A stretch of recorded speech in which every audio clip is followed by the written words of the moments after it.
Hello, and for the last time, I hope, in what will be a long time, I'm looking at the question of how is God's foreknowledge compatible with our free will? And in this video, I want to look at something Thomas Aquinas says about this. Aquinas is a late medieval Christian philosopher and a strong contender for the greatest philosopher of all time. Certainly, he's one of the greatest by any measurements. Now, this is Aquinas Summa Theologiae. Now, this is Theologiae. This is a massive, massive work, and I don't have time in this video to explain it. I've done some brief introduction somewhere or other, but basically it's divided into these major sections. Prima pars, or first part, prima secundae partis, secunda secundae partis, the first and second parts of the second part, and then the third part, supplementium tertia partis. And some portion of this, I think, was actually not completed by him, but by some of his fans or his followers after his death. You could think of it as prima pars, prima secundae partis, secunda secundae partis, tertia pars, supplementum tertia pars, 5 sections, or you could think of it as one section, prima pars, second section, prima secundae, and secunda secundae partis, and the third section, tertia pars, or whatever. I don't really care. Anyway, we're in the prima pars. And the structure of the summa within the prima pars is it's got 119 quaestios, to mix some Latin and English there. We could translate this Latin quaestio as question, but a better translation might be topic or investigation, if I remember correctly. I would rather have translated it that way, because with each quaestio or question, there are multiple articles. That one had 2 articles. Sometimes there are a lot more than that. Here's 3 articles in quaestio 118. I'm not going to click on all of them. Here's 6 quaestios. Sorry, here are 6 articles in quaestio or question 115. I'll just do one more example, 4 in number 106. But each article has its own question. So if we're speaking English, it's probably better to say, to translate quaestio as topic or investigation, and understand that each article asks one question, whether one angel enlightens another, and whether one angel moves another angel's will, and so on. So there are multiple questions or articles within each investigation or quaestio or question, and there are 119 questions or quaestiones, or topics or investigations, in the first part of the summa. And where we are is topic 14, investigation 14, quaestio or question 14, on God's knowledge, in the first part, the prima pars. And here we have a full 16 articles, each asking its own question about the knowledge of God. And within each article or English question, not Latin quaestio, within each question for each article, we have an investigation that has this structure. Here's, I've zoomed in and now I'm getting confused. Article 8 asks whether the knowledge of God is the cause of things. And within each of these articles, each asking its own English question, we have a series of objections, and then an on the contrary, and then an I answer that, and then as needed, a response to the objection. Sometimes there may be a response to the on the contrary. Now, what the objections are reasons people might give to answer the question the wrong way. The on the contrary is a reason to answer the question in a different way, which is usually, I think, the correct way, but not always. And then Aquinas gives his own answer, and then he will, as needed, respond to the objections and possibly respond to the on the contrary. So let's real briefly look at Article 8, and then look at a different article from quaestio topic investigation 14, in the first part of the Summa, the prima part, by Thomas Aquinas. Is the knowledge of God a cause? Aquinas says no, except yes, but it's complicated. There are 3 reasons we might give to say no, the knowledge of God is not a cause of things. And then He says, well, Augustine, whom Aquinas appeals to as a highly reliable authority rather a lot, Augustine says the knowledge of God is a cause, and so we have to make a distinction. Aquinas often answers by making a distinction. And he says the knowledge of God is the cause of things in a sense, in that the knowledge of God, I'll just use my own language here, which is hopefully an accurate paraphrase. Then I'll get back to the text. The knowledge of God is like the design plan of things, just as the knowledge of the teacup was the cause of the teacup. Someone knew how to make a teacup, and that knowledge was the cause of the teacup. The knowledge of God is to creatures what the knowledge of the artificer is to things made by his art, and it's the cause of those things. And you can go into a lot of detail, and Aquinas does go into some detail. And that does not mean that God is the cause of things in every respect. Certainly, it does not mean that God is the cause of events that happen. So now let's go to article in Quaestio 14, article 13, which gets more directly to our topic. Is the knowledge of God, does God have knowledge of future contingent things? Contingent just means not necessary. Can God know future events that are not necessary? Now, this is a little bit more than the question of whether foreknowledge is compatible with free will, but it does include the question. Also, I should confess that I'm not entirely sure if he's emphasizing this question in this way or in another way. This way, the way I approach the question, and most of us approach the question, if God foreknows things, does that mean they cannot be contingent, that they must be necessary, and that we must have no free will about what God, pertaining to what God foreknows we're going to do? Or there are contingent future things, and therefore God can't know them. Sometimes when I read this, I think he's emphasizing that, and a better Aquinas scholar would probably be able to just give you a direct answer to that, or maybe a very complicated indirect answer. But since either way, we're talking about the compatibility of free future decisions as a subcategory of future contingent or non-necessary things. Either way, since we're talking about the compatibility of that stuff with God's knowing in advance what we're going to do, I don't care, and I'm going to look at what he says. This is one important way of investigating the question whether, well, this includes the investigation of the question whether God's foreknowledge is compatible with our freedom. Now, we could just read it here on the internet, but I decided to open up a Word document, copy and paste the text, and look at it there, so I could bold things I really want to talk about and maybe jot down some notes in the text. So I should have copied the question, English question, not Latin quaestio. Is the knowledge of God, does the knowledge of God include knowledge of future contingent or non-necessary things like your future free decisions, such that if God does know things in advance, you have no freedom to do those things?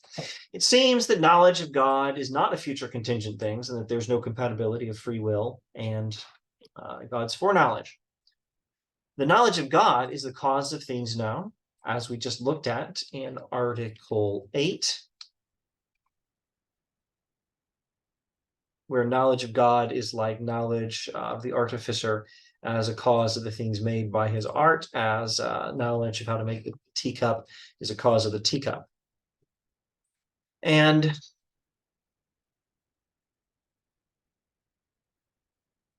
therefore, that knowledge is necessary. And therefore, since that knowledge is necessary, what God knows must also be necessary. So in these three objections here, Aquinas is going to give three reasons people might give to think that God's foreknowledge is not compatible with future events that do not happen of necessity, such as free decisions. Each of these three objections has its own technical aspects, but I think they all sort of revolve around the very basic, I almost want to say intuition, but that's not at all the right word, and I hate using that word anyway.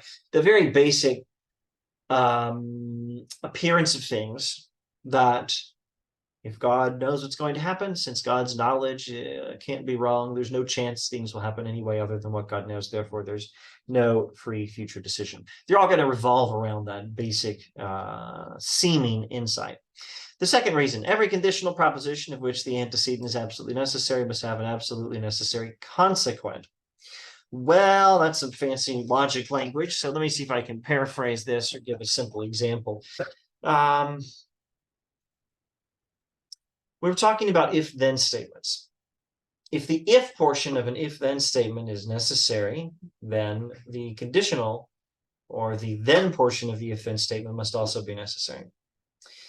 Assuming we're talking about true statements anyway, take the statement, if Mark is tired and it's well before 5 o'clock, Mark will drink more tea. If that's true, then let's say Mark is 100% guaranteed to be tired and it's before 5 o'clock, well before 5 o'clock. That guarantees 100% Mark will drink more tea. If the antecedent is a necessity, then the consequent is a necessity. If the if is a necessity, then the then is a necessity in a true if-then statement. And it's true that if God knows that a thing is going to happen, then it will happen. And that means that since it's necessary that God knows what will happen, it must also be necessary that it will happen. There's a then here implied if it's not explicitly stated in this translation. The knowledge of God is only of true things, and therefore it's true that if God knows what I'm about to do in the next 10 seconds, then I have let me restart that again. It's true that God only knows what's true. Let me rephrase that. God only knows what's true. Therefore, it's true that if God knows what I'm about to do in the next 10 seconds, then I'm definitely going to do it. And so it seems to be that since God knew I was going to fiddle with the stapler, that I necessarily fiddled with the stapler and never had any option to do otherwise. The antecedent conditional is absolutely necessary, since it's necessary that God knows all things because God's omniscient, etc. Oh, or because God is eternal outside of time. But let's not get into that just now. Since that's the case, blah, blah, etc. Therefore, the consequent is absolutely necessary. And I had no free will, it would seem, but to pick up this stapler. It was determined. Everything God knows must necessarily be, because even what we ourselves know must necessarily be. So if I knew that I did pick up the stapler and start fiddling with it, I don't know, how long ago was it now? 2 minutes, a minute and a half ago.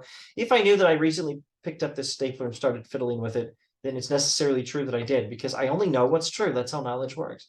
And of course, the knowledge of God is much more certain than ours, and therefore, no future contingent thing is known by God. No future thing known by God can be anything but a matter of necessity, and therefore no free will, at least in the libertarian sense. And all this time, this whole short series, I've been using free will in the libertarian sense, meaning the ability to do or not do a thing. Now, on the contrary, now reason to think differently, and usually the on the contrary is giving the correct answer, but not always. On the contrary, etc. He quotes from the Psalms, and what people do is contingent. It's subject to free will. It's not necessary. Therefore, God does know future contingent things because God knows what we are going to do, according to the Psalms. So now Aquinas has to give his answer, and he says God does know future contingent things. Therefore, free will is compatible with foreknowledge. Why is that? Well, a contingent thing can be considered in two ways: in itself, or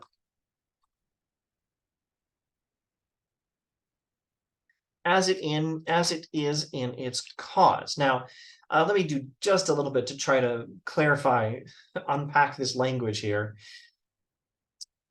A contingent thing can be considered in two ways. We can consider a non-necessary event, like me freely choosing to put down the stapler and fiddle with the whiteboard marker instead. Fiddle. I'm now fidgeting with the whiteboard marker, but I could have chosen to fidget with the pencil or keep fidgeting with the stapler. That was a contingent event. It was not a necessary event. It was an act of free will. Now you can think of an event like that, a non-necessary event, in two ways. First, you can think of it in itself, insofar as it is now. Right now, Mark's fidgeting with the whiteboard marker. And when you think of things this way, you're not thinking of it as future, but as present. In fact, if you're talking about me fidgeting with the stapler a while back, we're not thinking of it as a past event. We're just thinking Mark fiddling with the stapler. And if I'm about to set down the whiteboard marker and pick up something else, it's a future event, which thing I'm about to pick up, even if I'm freely deciding now. I still haven't quite decided what I'm going to pick up and fiddle with, fidget with. I'm going to go with the highlighter. So it was a future event about 60 seconds ago, and it was a contingent event. It was not necessary. I had not even decided which object I was going to grab and fidget with. So when you're thinking of that event in itself, you're not thinking of it as a future event. You're just thinking of the event in and of itself without reference to past, future, without reference to time. Just think of the event in itself, or if you must think of it in reference to time, think of it as present. And you're not thinking of it as having reference to a cause. And when Aquinas uses this language, neither is it considered as contingent and have in reference to one or two terms. I think that is just a way of saying, meaning it's not considered in reference to its cause. When we think of the event of Mark picking up the highlighter and fidgeting with it, we're thinking of the event in itself, not reference to past or future. And we're thinking of it in reference to the event itself, not in reference to its cause. But you can also think of that event in a different way in reference to its cause. And Mark picked up the highlighter and started fidgeting with it. The cause was Mark decided to do it. And in that respect, we're thinking of it with reference to time. There was a moment when Mark decided to do it, and that caused it to happen. One came earlier, one came later. Now we're thinking of Mark picking up the highlighter and fidgeting with it in reference to time.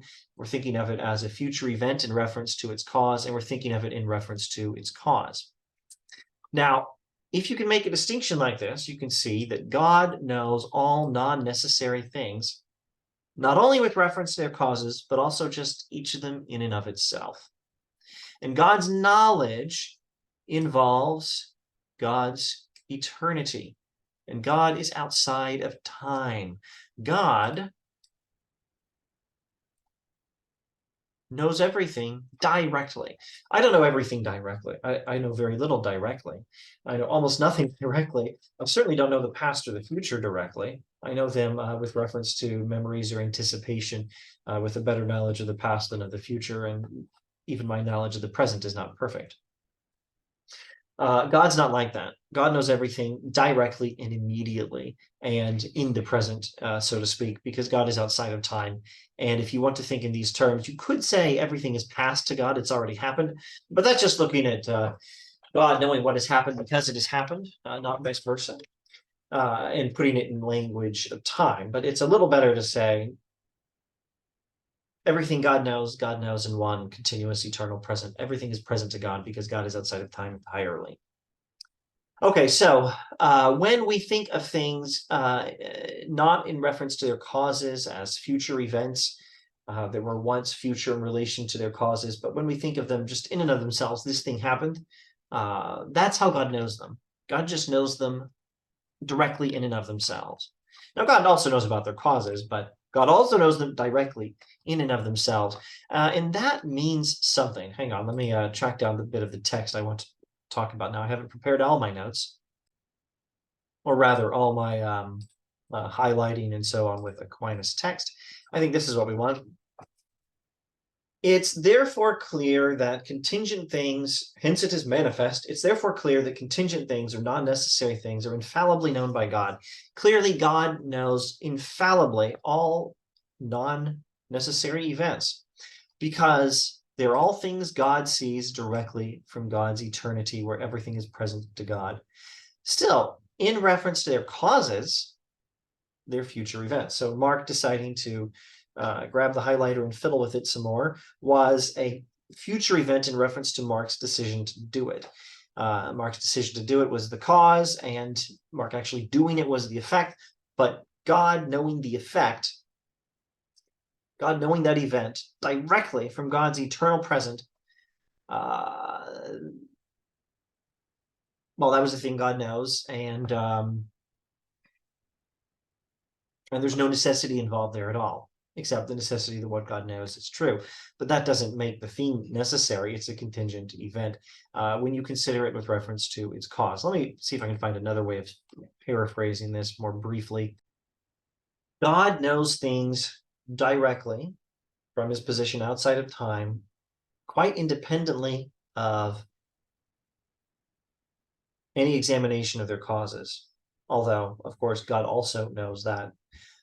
But in knowing things independently of their causes, directly knowing an event without reference to its past cause,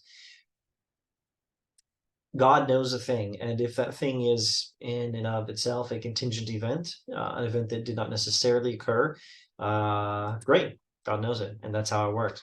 And still we have the normal pattern of things, keeping in mind that there is a sense in which we can say, Article 8, that the knowledge of God is the cause of things. We still have the normal pattern that there's an event, and there's knowledge of the event, and knowledge of the event happens because the event happens, and the explanation is going from the event to knowledge of it, not vice versa. Now, how does Aquinas reply to these objections? He says, things known by God are contingent on account of their proximate causes, while the knowledge of God, which is the first cause, is necessary. Now, I better paraphrase that for you.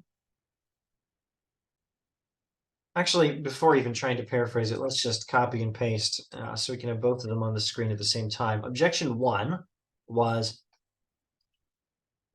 about God's knowledge as necessary, and therefore what God knows must also be necessary. Oh, and it was focusing on God's knowledge as a cause, because there is that one sense, that Article 8 sense, in which knowledge of God is a cause of things, as knowledge of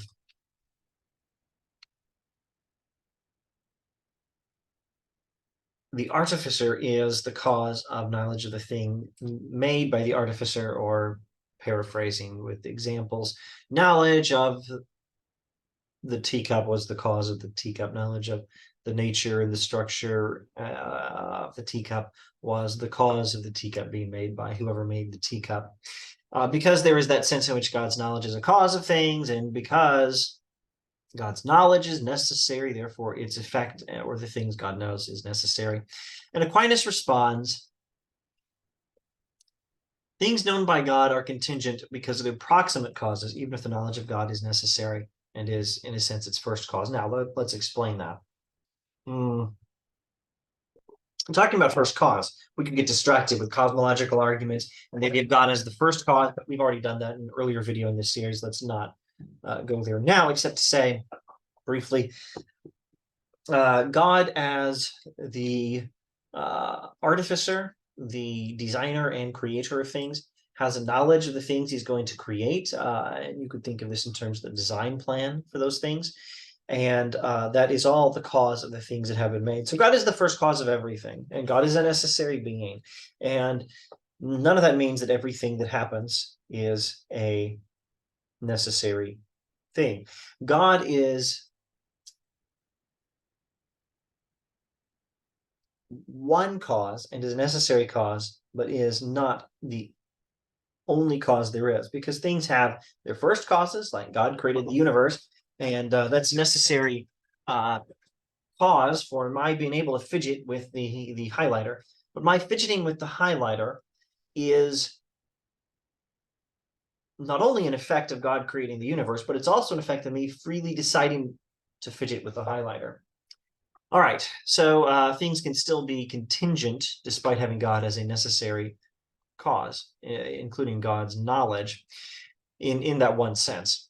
Objection 2. Shall we go back to objection 2 then? Yes, let's go back to objection 2. Oh yes, the antecedents and consequence. All right, so there's this if-then phrasing we can use. If God knows a thing, then it's true.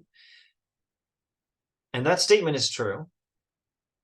And if it's necessary that God knows, if the if clause is necessary, then the then clause must be necessary. And so then the thing God knows must also be necessary. Now, Aquinas first says, some reply to this topic by saying blah, blah, blah. And he says, that doesn't work. And then he says, others reply to this topic saying blah, blah, etc. And he says, yeah, that doesn't work. I'm not going to go over any of the details there.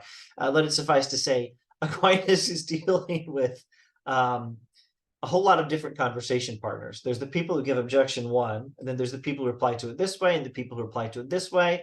And he says both those ways don't quite work. So now let's get closer to his own reply to the objection. Objection 2.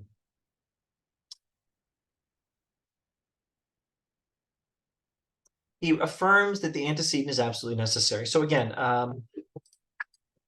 antecedent means the if clause of an if-then premise. Of an if-then statement. Let's spell out the if-then statement.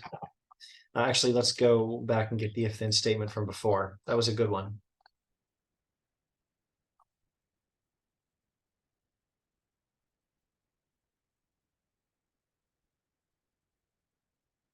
The if-then statement is, if God knew that this thing will be, then it will be. If God knew that this thing will be, then it will be.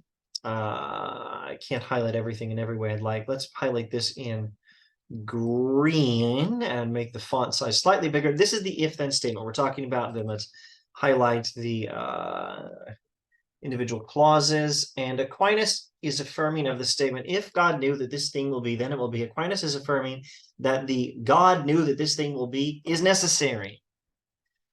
So it does not follow from that the it will be is also necessary. If God knew that this thing will be, then it will be is true. And it's necessary that God knew that this thing will be, but that does not mean that there's necessity in the it will be. Or again, let's make this, do this with an example. Mark sets down the highlighter and starts fidgeting with red pen.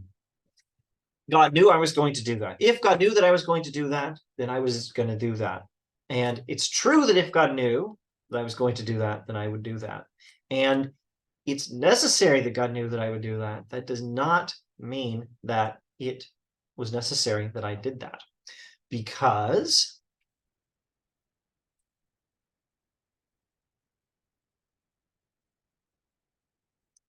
the antecedent is the remote cause of the consequent, which is contingent by reason of the proximate cause. Oh, just a moment. Hang on. I think I've let you down here. No, I haven't. I think we're good. What I have in bold on the screen right now, and now I'm selecting the text in Word. This is what Aquinas is saying. And he's saying that some say, now I'm going to underline what some people say. Some people say that the consequent is absolutely necessary because the antecedent is the remote cause of the consequent. And that is wrong. So I may have let you down for the space of maybe one sentence. So rewinding just a bit, we're dealing with the if-then proposition. If God knew that a thing is going to happen, then it will happen. I don't know, let's make this all present tense.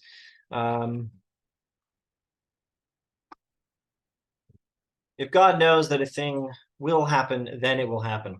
That's a true proposition. If God knows that I'm going to fidget with the black whiteboard marker, then I will fidget with the black whiteboard marker. That's true. And God knows that it will happen. That is necessary. And it doesn't follow that it will happen is necessary as well. It doesn't follow that God necessarily knowing I was going to do it. Sorry, from God necessarily knowing that I would do it, it does not follow that I would do it by necessity without free will. And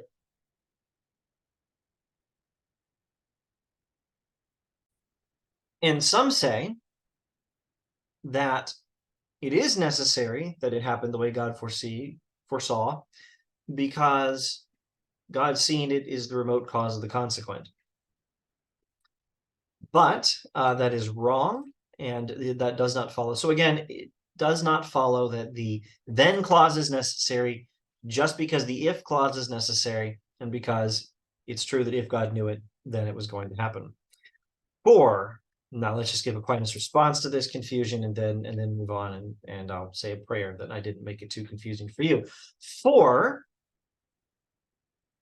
God is the remote necessary cause. And there is a closer cause. And the closer cause is not necessary. It's necessary that God knows everything, But my fidgeting with the black whiteboard marker doesn't just have God as its cause. It also is the effect of me deciding to fiddle with the black whiteboard marker, and I could have decided not to. Therefore, we must say that when the antecedent contains anything belonging to an act of the soul, the consequent must be taken not as it is in itself, but as it is in the soul. For the existence of a thing in itself is different from the existence of a thing in the soul. I'm not going to elaborate on this. There's probably a lot of stuff we could say about Aquinas's epistemology and philosophy of perception here.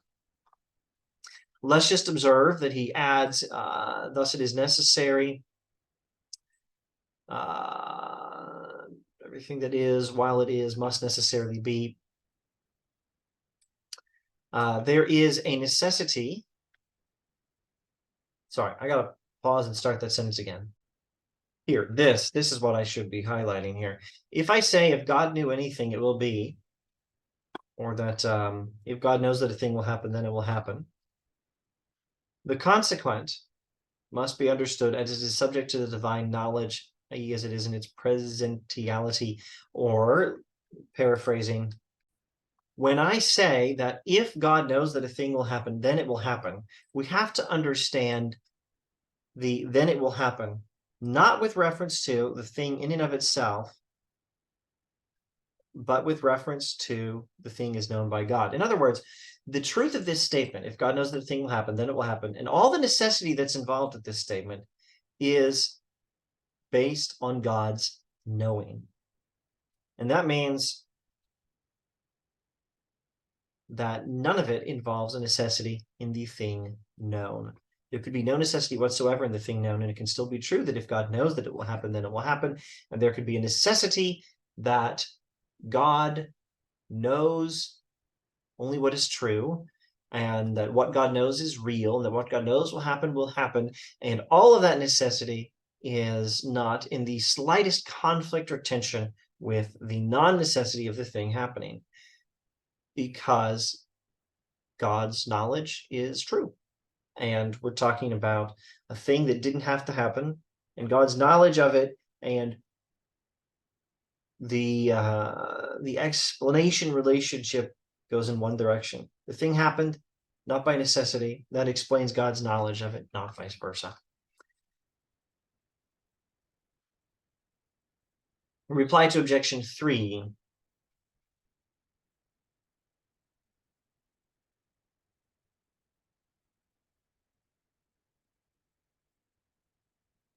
Objection 3. Everything known by God must necessarily be, because what we ourselves know must necessarily be. And of course, the knowledge of God is much more certain than ours. All right.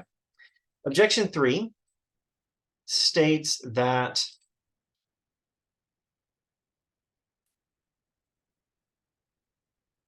necessarily everything you know is real, especially with God's knowledge, and therefore you can't know anything that's not necessary. But, in the contemporary vernacular, that's crap, because God is knowing things from an eternal perspective, outside time, above time. Here's a wonderful illustration Aquinas is famous for of God's position outside of time. Just as he who goes along the road does not see those who come after him, whereas he who sees the whole road from a height sees at once all traveling by the way. If you're on Weathertop, like Aragorn and the Hobbits, and you're looking at the road, what was it called? The East Road? I don't remember, whatever the road was called. You're looking at the road that way, and you can see all the Nazgul on the road. I think you could see some distant Nazgul over there and some distant Nazgul over there.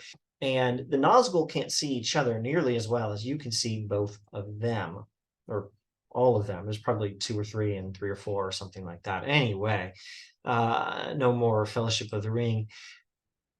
God is knowing everything from his eternity, from his eternal perspective, as a thing that is present to him. So now, what is known by us is necessary, even as it is in itself, or what is future contingent in itself cannot be known by us. Meaning, and I'm not pausing to dig up the Latin and check, but he's probably using some form of the Latin verb scio, and That would correspond to Latin verb scientia. It's a particular term for knowledge. There's a stronger term for knowledge than some of the alternatives. What is known by us must be necessary if it's in the future, meaning that we humans can't really know the future except when it is certain, when it is necessary, when it is not contingent. In other words, you don't really know what a future free decision of a human being will be.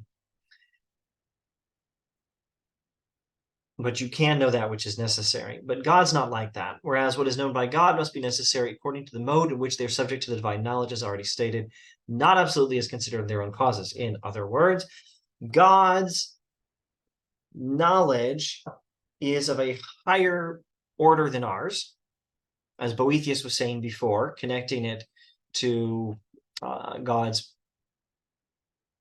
existence outside of time. God's knowledge is of a higher order. It's a higher type of knowledge than ours. And the necessity of what God knows is necessity of God's knowledge, not necessity of the thing in and of itself. So everything known by God must necessarily be, could be referring to the thing in itself or to the statement. And if it's referring to the thing in itself, it's not true. For everything which God knows is necessary is not true. This is not true. It's not true. It's bad. Delete it. It's bad. But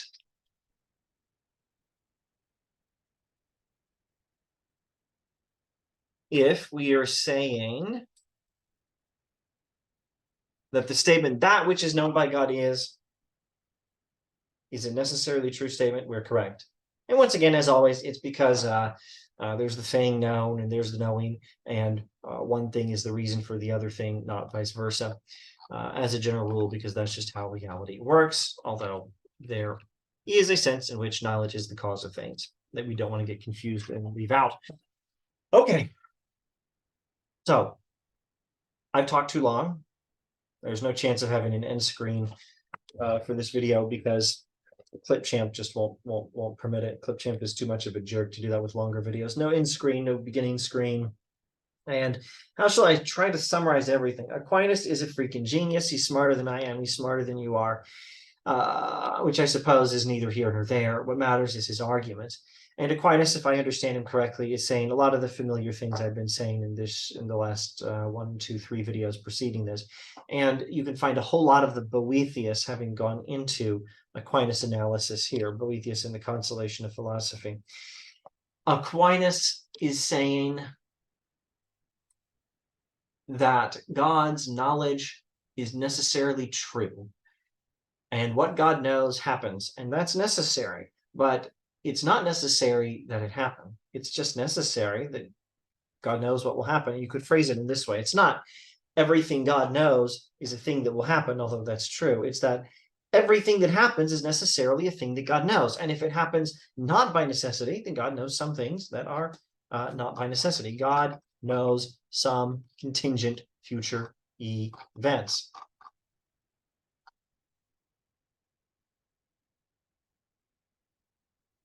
And Aquinas explains this with further reference to different ways of talking about necessity, necessity of the thing or necessity of the statement about the knowledge of the thing, which resembles Boethius.